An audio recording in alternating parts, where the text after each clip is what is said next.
With so many different communities being granted equal expression under India's secular government and through its democratic system, it only makes sense that myriad political parties would be established to represent all these different communities' interests.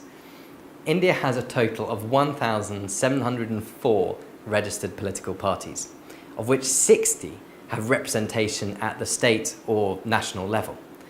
This could be difficult to imagine. For instance, think about India's parliament, the members of which belong to 35 different political parties. By comparison, in the US Congress, there are only 2 major political parties and 1 independent politician serving in the US Senate. There had been 1 more independent in the Senate, Mr. Bernie Sanders, but he joined the Democratic Party in 2015.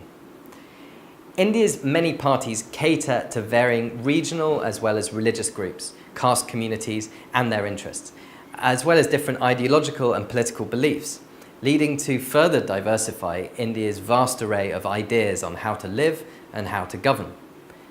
All this leads to a very complicated political scene where coalitions between different parties are frequently formed to govern or oppose each other at elections on specific issues.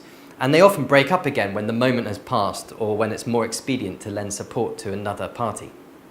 However, in the last election, the Bharatiya Janata Party of Prime Minister Modi won a majority. Founding ideals of parties range from economic development on a global scale to anti-corruption, like the Aam Aadmi Party, which is now ruling the city of Delhi.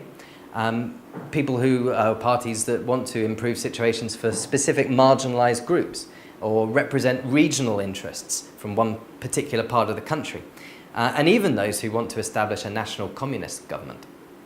American understandings of left and right-wing politics are not easily applicable to India, where left-wing politics have been defined by the country's various Marxist and even Maoist movements, as well as the Fabian socialism, which was so important to the early days of independence and inspired by early 20th century British politics. Parties' ideologies fall at different places on the liberal-conservative spectrum, socially and economically. For instance, India's longest ruling party, the Congress, is considered both socially and economically centrist, whereas the Communist Party of India, Marxist, is liberal from a social perspective and conservative from an economic perspective. The current ruling party at the national level, the Bharatiya Janata Party, BJP, is the exact opposite. It's conservative from a social perspective, but liberal from an economic perspective.